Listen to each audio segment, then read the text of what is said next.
But despite his fame, he never lost touch with his own humanity. The interesting thing about him is that as he grew in stature, as he became a millionaire, for example, one often wondered, will he tend to go soft, to become gimmicky, to try to appeal to a more commercial market by compromising his statement. And instead, he remained absolutely uncompromising. The range of his interests grew, so that he would sing of Zimbabwe as well as Trenchtown in Jamaica.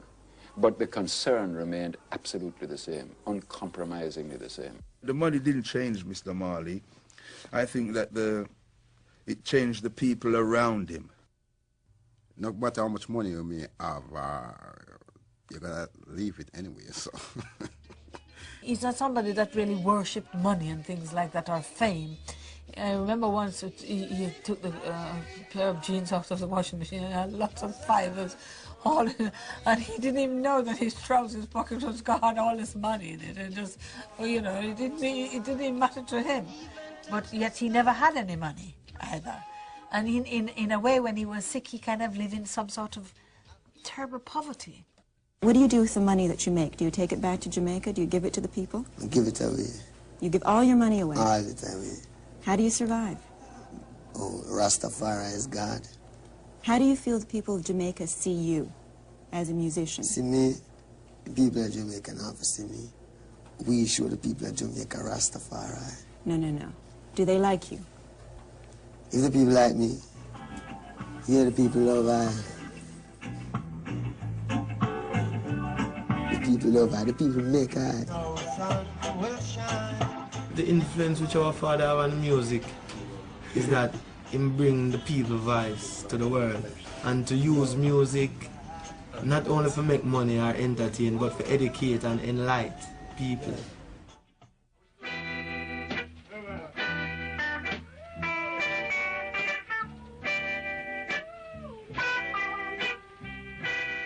He said, Mama, the doctor said I have cancer in my leg and maybe they have to cut it off. I couldn't believe, you know. I said, what? He said, yes, but he said, why would Jack give me cancer? I never do anybody any wrong. I never do anything that is wrong. What is it? Why? So I didn't really have the answer for that. I could only say, who Jah love it, he chastise it. So, you know, whatever comes, we have to just face what is before us.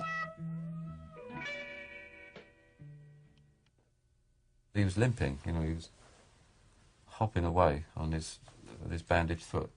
And obviously the first thing I said was, oh, what you done there? And he laughed. And that is the nearest he got to, he was basically saying that, well, look, you know, my foot, it's hurt. He must have known he was seriously ill. But he didn't, he wasn't even putting a brave face on it. He was genuinely sitting there, really chilled out, watching the Olympics on the TV with the sound off. And he was just very, very content. I always remember his last words, though. He grabbed hold of my hand, looked me in the eye, and this massive grin that he had, with a twinkling, warm grin. And he just said, everything cool. And that was it, you know. But just the way he said it, it was everything cool, you know.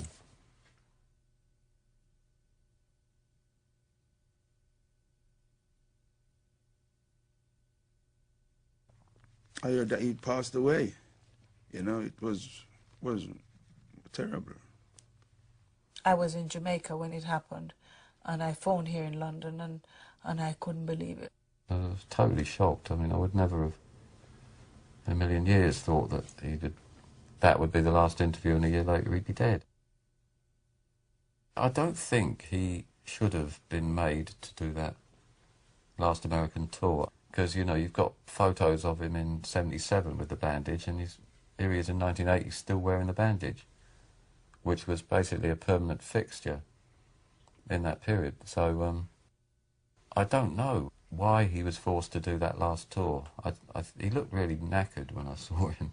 I think the kind of people he had around him, he was not advised properly. The record company should have taken better care of him. But there was nobody intervening for Bob, as far as I know. The friends that Bob had around him by then was a very dark energy.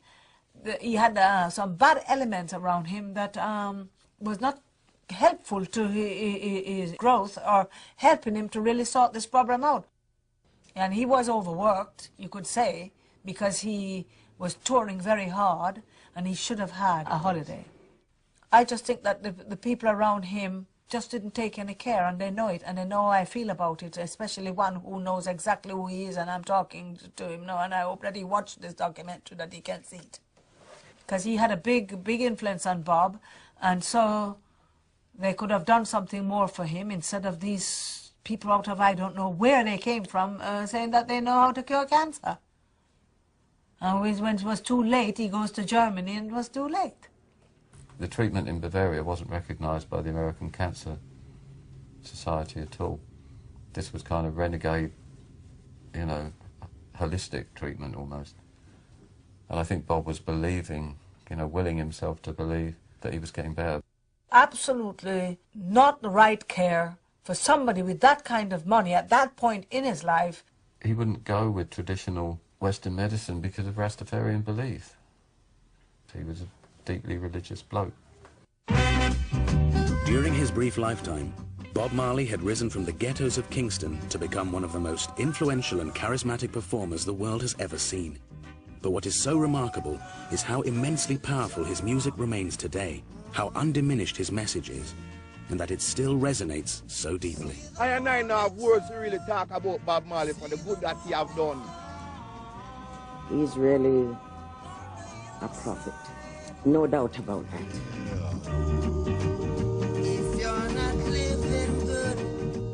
He was going to be a superstar, whatever. You know, he had that in him. He was strong to his cause, genuine, you know. I don't think that he would have thought of himself as any saint or any prophet or anything. He'd tell you to go away with that. You know, he just would not have tolerated any of that.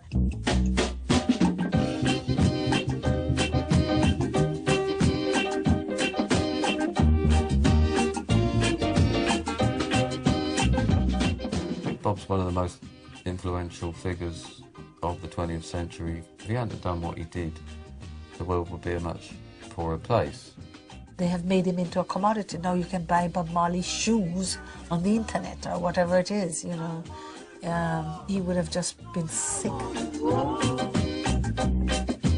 Why is this bumping and boring? I wanna know, now. Spirit is spirit, and it's not something you can see or hold, you know, but you just feel. I can always feel him, because right now he's here. My father mean to me just being a father, really, you know, and a teacher. But he's a teacher through actions more than words. Bob had a lot more to offer. I think we only really saw the start of it. If he was still around now, I'd love to hear what he'd be doing.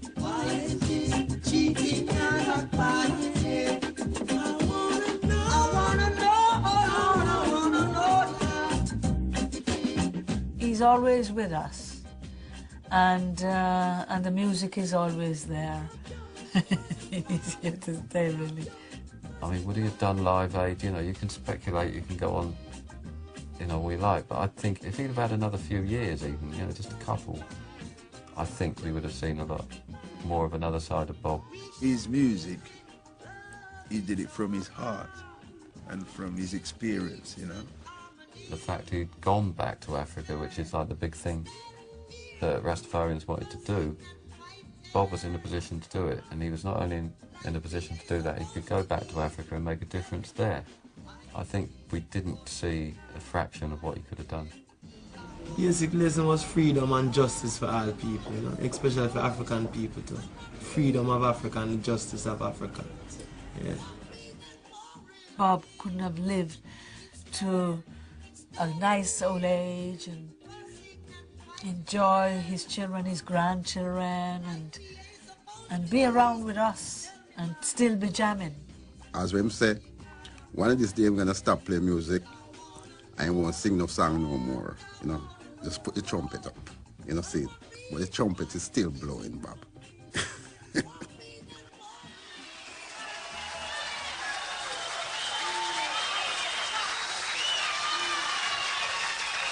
Now, my name is Natty Dre.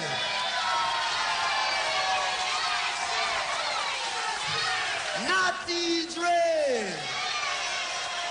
Positive vibrations. Natty Dre. Positive vibrations. Natty Dre. Positive vibrations. Jah Rastafari. Jah Rastafari.